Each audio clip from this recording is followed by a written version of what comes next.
Subject is Hindi literature. Students, Hindi literature में previous class में मैंने आपको पाठ 13 कलम आज उनकी जय बोल इस पाठ का रिवीजन करवाया था। आज का पाठ है हमारा पाठ 14 कबीर के दोहे। आज हम इस पाठ का रिवीजन करेंगे। तो स्टूडेंट्स, हमने हिंदी लैंग्वेज और हिंदी लिटरेचर में जितने भी पेन पेपर टेस्ट के पार्ट थे उन सभी का रिवीजन कर लिया है। आज का पाठ हमारा आखिरी पाठ है। तो स्टूडेंट्स, यह पाठ मैंने आपको पहले भी पढ़ाया है, आज हम सिर्फ इसका रिवीजन कर रहे हैं। तो यहाँ पर मैं आपको इस पाठ के बारे में शॉर्ट में समझा रही हूँ कि इस पाठ में क्या दिया गया है। तो स्टूडेंट्स, इस पाठ में कबीर दास जी ने दोहों के माध्यम से हमें बहुत सारी शिक्षाएं दी हैं। इनमें जो दोहे दिए गए हैं उनमें पहला दोहा है, उसका अर्थ है कि अगर हमें गुरु और गोविंद सामने मिल जाएं तो हमें सबसे पहले किसे प्रणाम करना चाहिए। तो उन्होंने बताया है कि हमें सबसे पहले गुरु को प्रणाम करना चाहिए, क्योंकि गुरु के माध्यम से ही हमें गोविंद प्राप्त हुए हैं। नेक्स्ट दोहा है, यहाँ पर उन्होंने गुरु और शिष्य के संबंधों को बताया है। यहाँ पर उन्होंने कहा है कि जो गुरु होते हैं वह कुम्हार होते हैं और जो शिष्य होते हैं वह मिट्टी के कच्चे घड़े के समान है। जिस प्रकार कुम्हार अपने घड़े को बाहर से मारते हुए, चोट पहुंचाते हुए उसे एक सुंदर आकार देता है, उसी प्रकार जो गुरु होते हैं वह भी अपने शिष्य को कठिन अनुशासन में रखते हुए, प्रेम भावना भी रखते हुए उन्हें एक अच्छा नागरिक बनने में योगदान देते हैं। तो स्टूडेंट्स, यहाँ पर उनका जो तीसरा दोहा है उसमें उन्होंने कहा है कि यह जो हमारा शरीर है वह विष से भरा हुआ है और जो गुरु होते हैं वह अमृत की खान होते हैं। अगर हमें अपना शीश देने पर भी कोई सच्चा गुरु मिल रहा है तब भी यह सौदा हमारे लिए बहुत ही सस्ता होगा। इसमें नेक्स्ट दोहे में उन्होंने कहा है कि सच से बड़ा कोई भी तप नहीं होता है और झूठ से बड़ा कोई भी पाप नहीं होता है। जिसके हृदय में सच निवास करता है वहाँ पर हमेशा ईश्वर का वास होता है। यानी जो भी व्यक्ति हमेशा सत्य बोलता है उसके हृदय में हमेशा भगवान निवास करते हैं। तो स्टूडेंट्स, इसके बाद नेक्स्ट दोहे में उन्होंने बताया है कि जो हमारा मन है वह चारों तरफ भटकता रहता है। हम दिखावे के लिए मुंह में राम नाम जपते रहते हैं, माला फेरते रहते हैं, लेकिन जो हमारा मन है वह भक्ति में नहीं लगा रहता। तो ऐसी भक्ति करने से क्या फायदा। इसके बाद नेक्स्ट दोहे में उन्होंने कहा है कि दुख में सभी व्यक्ति भगवान को याद करते हैं, लेकिन जब उनके पास सुख आता है तो सभी ईश्वर को भूल जाते हैं। अगर हम सुख में भी ईश्वर को याद करें तो हमें दुख क्यों होगा। इसके बाद नेक्स्ट दोहे में उन्होंने बताया है कि मैं सारी दुनिया में बुराई ढूंढने के लिए निकला, लेकिन मुझे कोई भी व्यक्ति बुरा नहीं दिखा। लेकिन जब मैंने स्वयं के अंदर झांक कर देखा तो मुझसे बुरा व्यक्ति कोई भी नहीं मिला। यानी हम दूसरों में बुराइयां बहुत ढूंढते हैं, लेकिन स्वयं के अंदर झांक कर नहीं देखते। जब हम स्वयं के अंदर झांक कर देखेंगे तो पाएंगे कि हमसे बुरा कोई भी व्यक्ति नहीं है। तो स्टूडेंट्स, यहाँ पर कबीर दास जी ने जो दोहे लिखे थे उनका क्या अर्थ है वह मैंने आपको शॉर्ट में बता दिया। आइए अब हम इसके अभ्यास प्रश्न यानी बहुविकल्पीय प्रश्नों को एक बार फिर से रिवाइज करते हैं।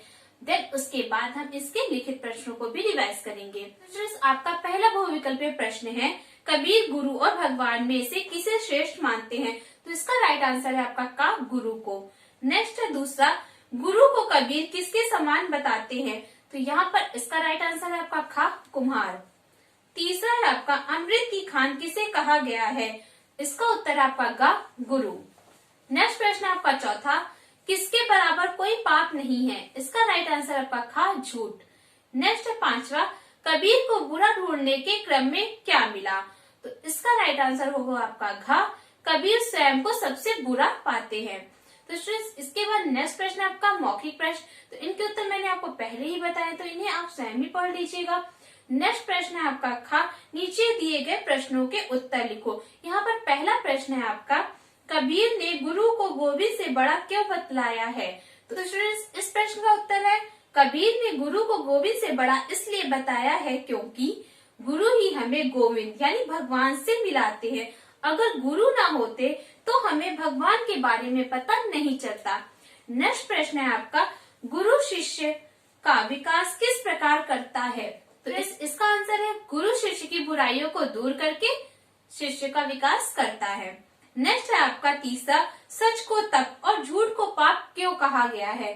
इसका उत्तर है आपका सच को तप इसलिए कहा गया है क्योंकि सत्य बोलना बहुत ही कठिन है, तथा झूठ को पाप इसलिए कहा गया है क्योंकि झूठ से सभी को तकलीफ होती है।